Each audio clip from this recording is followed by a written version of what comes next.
Good morning, guys, and welcome to the podcast. I've got John Watson here, and he is going to talk to us all about the work that he does. He's an entrepreneur, and so John, welcome. Thank you. Appreciate the invitation. Yeah, briefly introduce yourself, your work, and we'll dive into the questions. Sure. My name is John Watson. I run a company called Accrue Performance Marketing.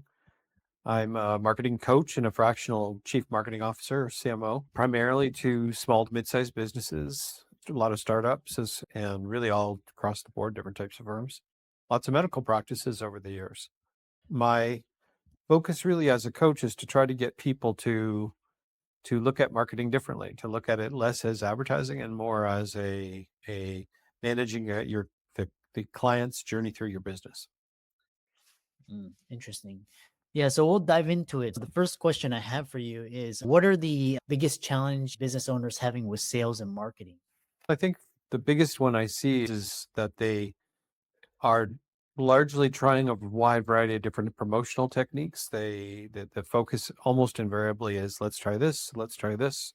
The next thing, they don't get a lot of feedback.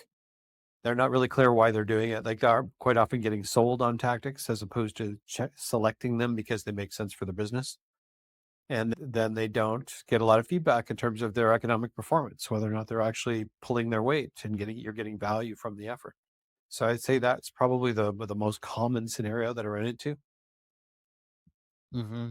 Yeah. And you say you help people focus on the fundamentals. What does that mean to you?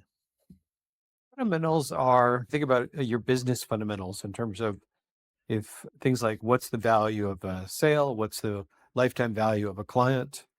What can I justify? What kind of cost of sale or customer acquisition costs can I justify with my promotional efforts? That's pretty fundamental.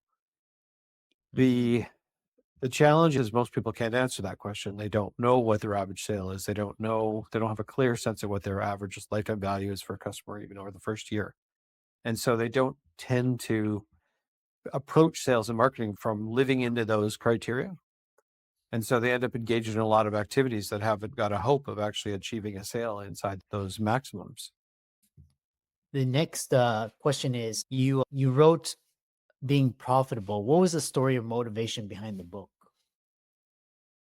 Profitable is the motivation for being profitable is really my own story. When I first started my first business in 1998, prior to that, I had been an analyst. I was analyzing marketing campaigns and sales campaigns, and most of them were terrible. The performance was nothing short of awful.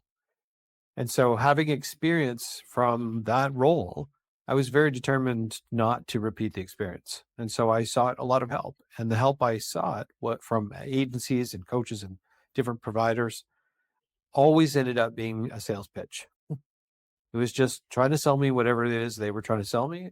And I thought there has to be more to it than this. And so when I went looking for guidance and direction as a new entrepreneur, I was very frustrated in that there was really no roadmap. So the genesis of the book was to put a roadmap together for people like myself who were reluctant to get sold, who wanted to actually take a leadership role in the process. And the book is really designed to serve that purpose, Hmm. Yeah. to be a roadmap. Mm. And what are ways of being, and why did you frame your book around 20 of them? Ways of being really are core. You can think about them as core intentions, right? So one of Stephen Covey's 7 habits is start with the end in mind, right? And so if you think about ways of being or core intentions, the idea really is, if I don't know why I'm doing something, I probably shouldn't do it. And so marketing, what I've tried to do is put marketing into 20 sequential steps that start with things like being intentional and being committed, all the way to the last step, which is being conspicuous, is advertising.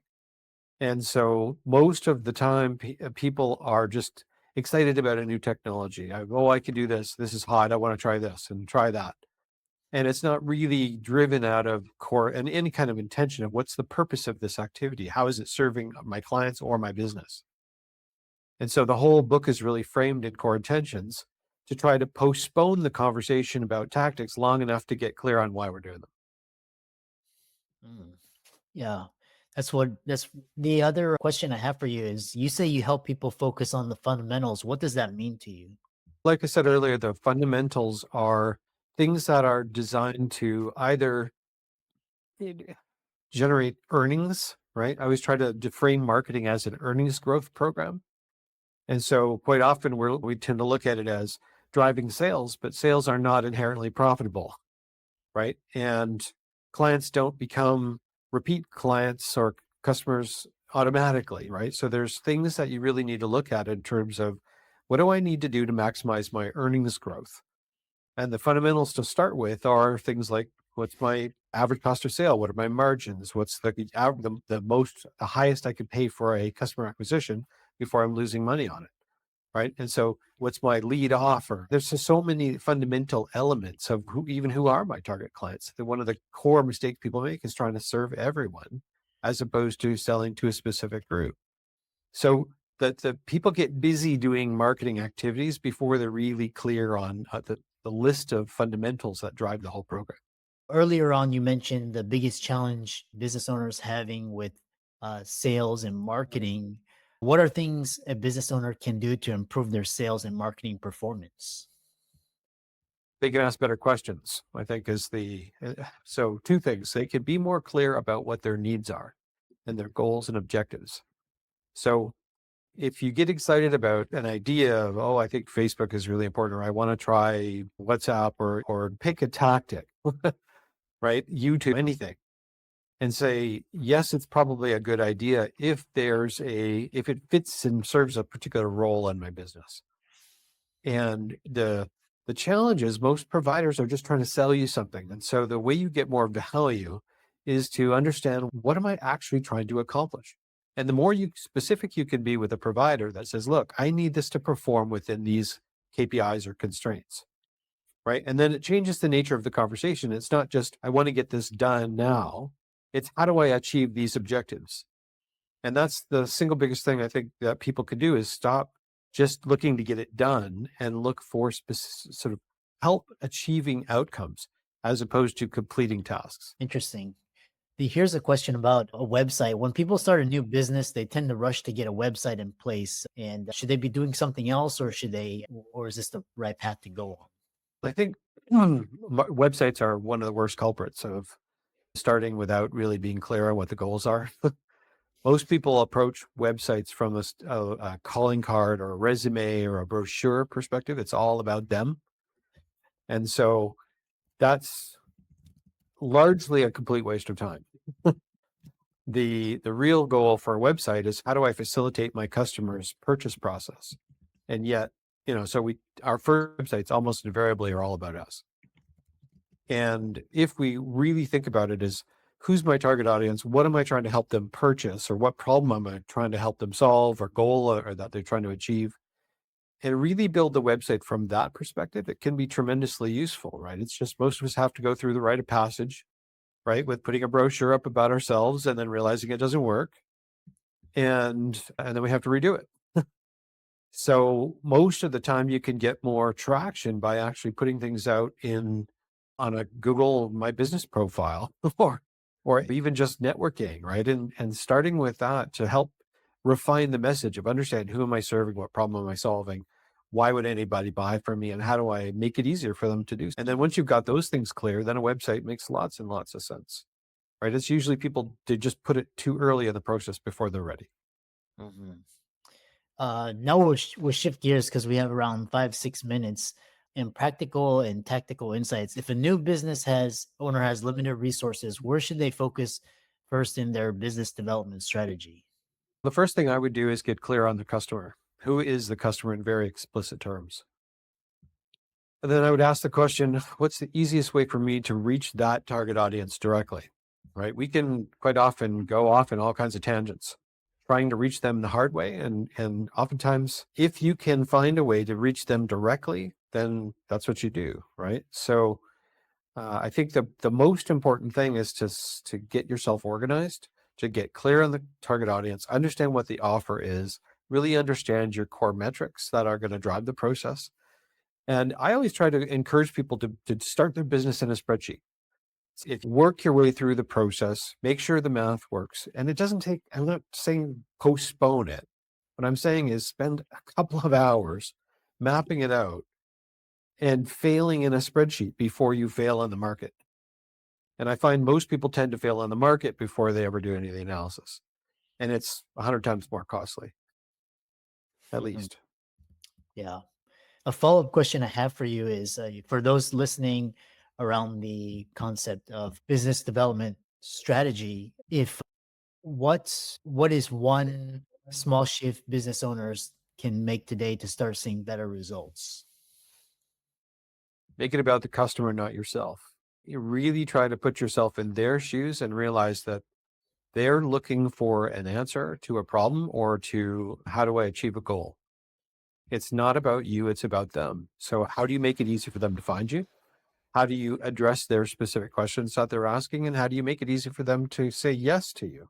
And that tends to be the opposite of what we normally do. Right. And so it's not about you. It's not about describing what you do or how you do it or how it's better than somebody else. It's like, how does it solve someone's problem? Mm, interesting. Kind of a final question is, what's your favorite underrated business development strategy that more people should be using? I'm a big fan of uh, Google AdWords, as much as I hate to say it. I like people are trained for the last 20 years to search for things on search engines. And by doing keyword research and really understanding the language of the customer, you can reach out directly when they're putting their hands up and saying, "Hey, I'm interested in this." And it's like fishing in a barrel, really. You have a person who's interested, they're saying exactly what they're after, and you have an opportunity to sell directly to them when they're looking. And it's not just for little consumer products, it's everything up into big corporate B2B stuff. It's really a good exercise in understanding the language of the customer, how they're asking for help, and how you can reframe the conversation to align with their requests. How can businesses measure whether their marketing and sales efforts are actually working? I think the main thing is to look at you start out by establishing specific conversion events. Like either out of an e-commerce sense, it's a sale. And in most service-based businesses, it's a contact us or a telephone call.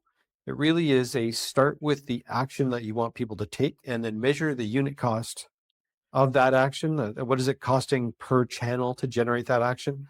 And what kind of a conversion rate or cost of, or what's the unit cost that's being generated from that activity? And it sounds really obvious, but the vast majority of people can't do it. And so as soon as you can do that, look at your conversion rates and your unit costs, it changes the whole conversation. It's okay, we're not just trying to execute this activity. Now we're trying to fit inside of a max unit cost, changes the whole scenario. Hmm, interesting. How can people, and finally, what's one piece of business advice you wish more people would follow? Start with the end in mind. It's my favorite thing I repeat over and over. It's don't just start, be really clear what the objective is and make sure that all of the actions you take line up with that activity, that goal. What I find most people doing is just try this, try that next thing. And it's just I call it random acts of marketing rather than a series of constructive actions that are cumulatively leading you towards the outcome. It's hard to do when you're just getting started because you don't necessarily know what the sequence is. But the more specific you can describe the outcome, the more you can line up your activities to get you there. Mm. How can people find out more about you and connect with you and learn from you? I have my website is accruemarketing.com. And I have just a ton of free resources, free downloadable ebooks, plus my book. Make it really easy to learn all about how to make your marketing more effective because most of it's free. Yeah. Thanks so much for coming on and providing insight and wisdom. And it was great connecting with you. Thanks very much, Christopher. Appreciate the opportunity.